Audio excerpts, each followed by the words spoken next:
Hi, it's Hans at happierman.com. Today's topic is why the three-step system works and works so well.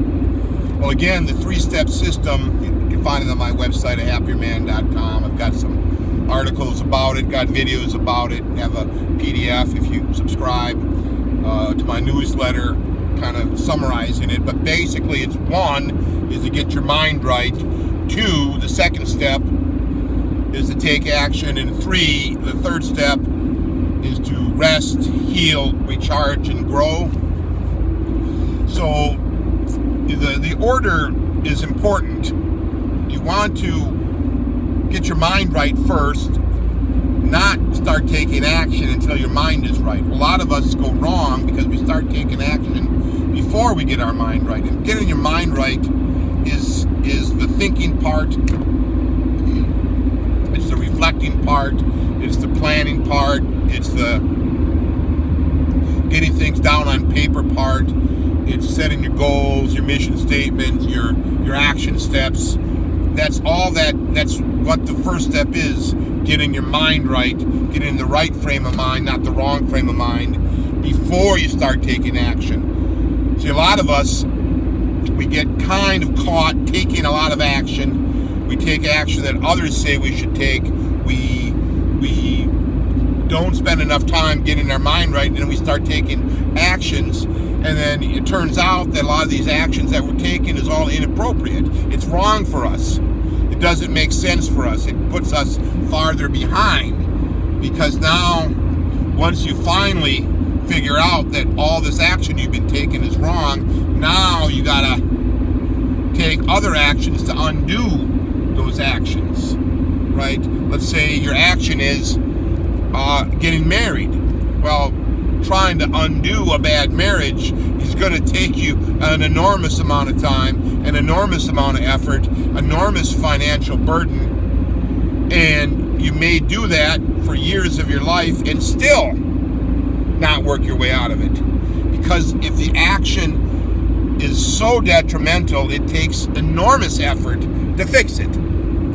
If you spent decades of your life smoking, just stopping smoking, it may not be enough to save your life.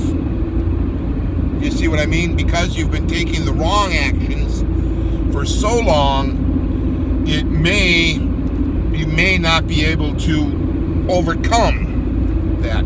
So that's why getting your mind right is first and the most important, and the thing you should spend the most time and the most effort on, and the thing you should keep going back to time and time again, based on wherever you're at in your life. You want to get your mind right.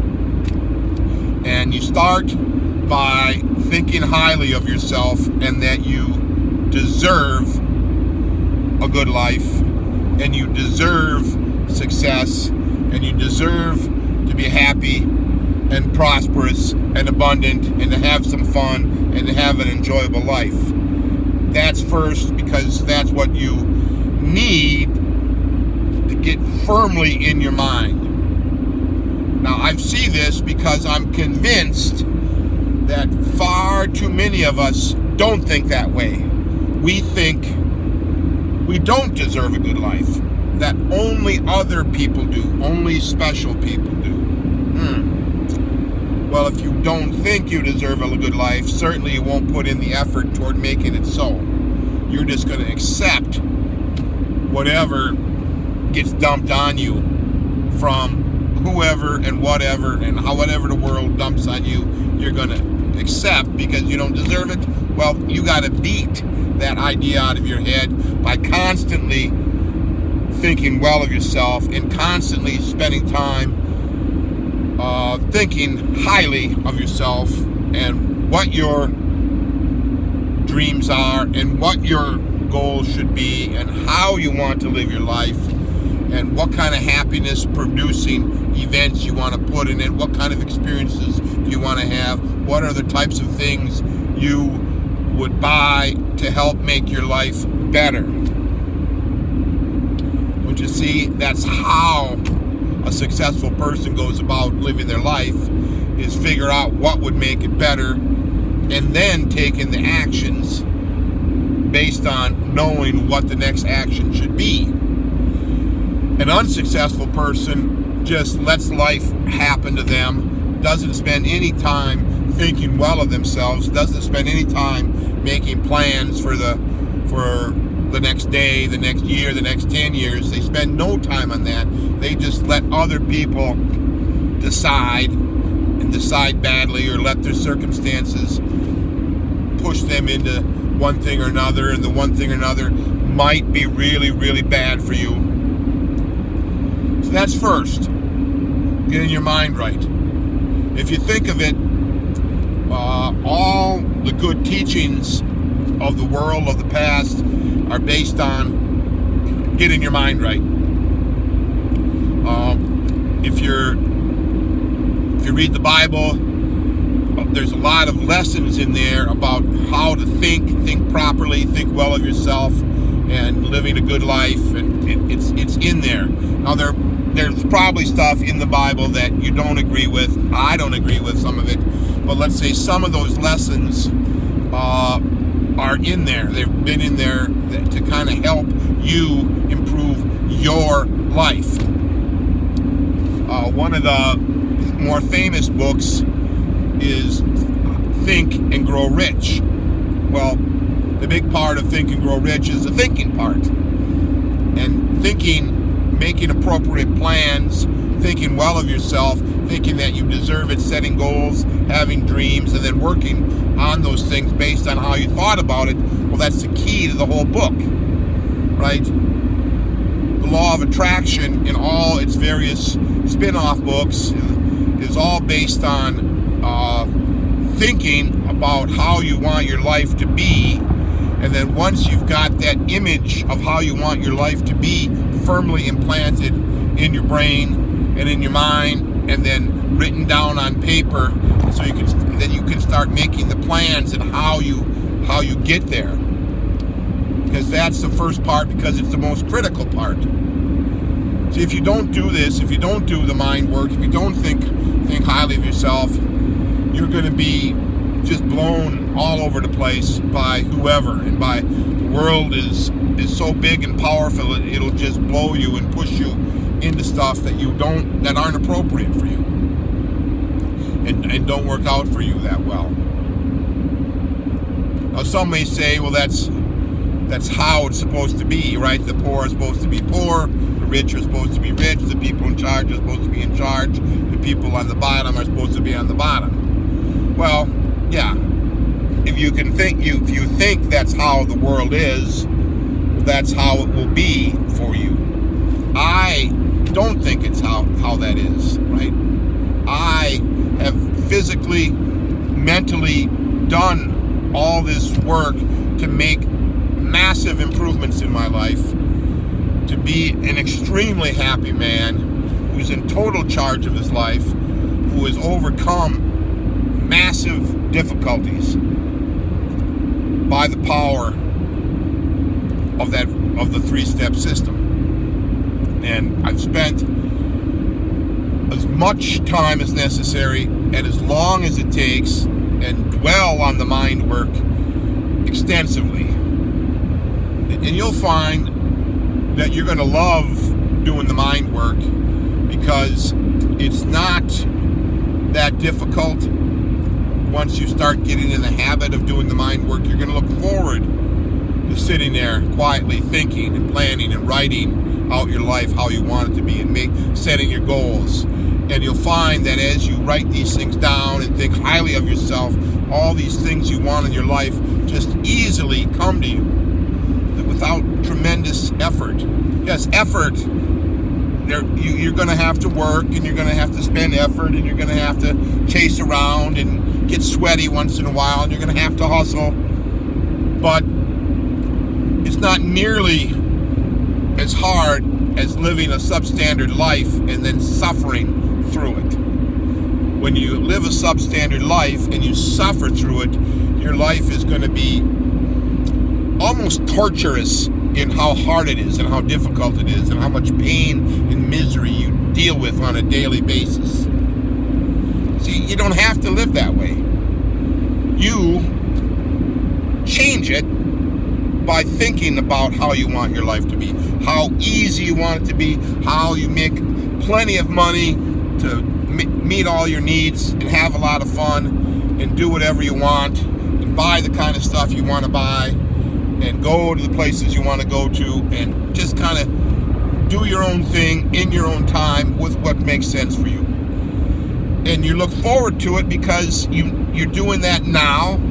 And then as time goes on, you do it more and more and more. It becomes easier and easier and easier. The good stuff just comes to you faster and more abundantly the more you do this.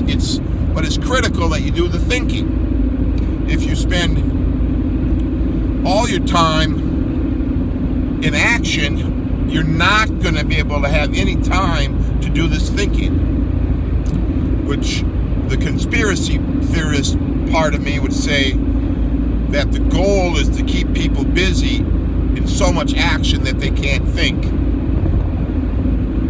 So my suggestion to you is to reorient your life, to have more time to think, and then to physically spend that time thinking about your life. Not with the TV on, not with the radio on, not with your phone on, all right? Not with the internet on. You by yourself, sitting quietly with a pen and a paper, or just thinking, all right? This is how a successful person lives their life. Not listening to the news, not dwelling upon the problems of the frustrations of the world and all the endless goings on. You put all that to the side, all of the side, right? Because none of that really makes any difference to your life. You can't do anything about that kind of stuff anyway. You can only make minor adjustments to the world as it relates to you. You know, if you are living a great life and abundant and happy, you're going to bump up against other people and rub them and magnetize that, and they're going to be happy. And then that's how the world changes, just but little by little by little, by each person having a good life and then helping the next person have a good life. All right? You worrying about politics and world affairs, not so much. Give that idea some thought. So once, and then you, with this mind work, with getting your mind right, you got to continually be doing this. So you'll do it. You'll spend a number of months getting your mind right. You'll figure out what the appropriate action is to take. You'll take that action. The action that you take will manifest in you up-leveling your life. And then your life is up-leveled. Now you move on to the next step.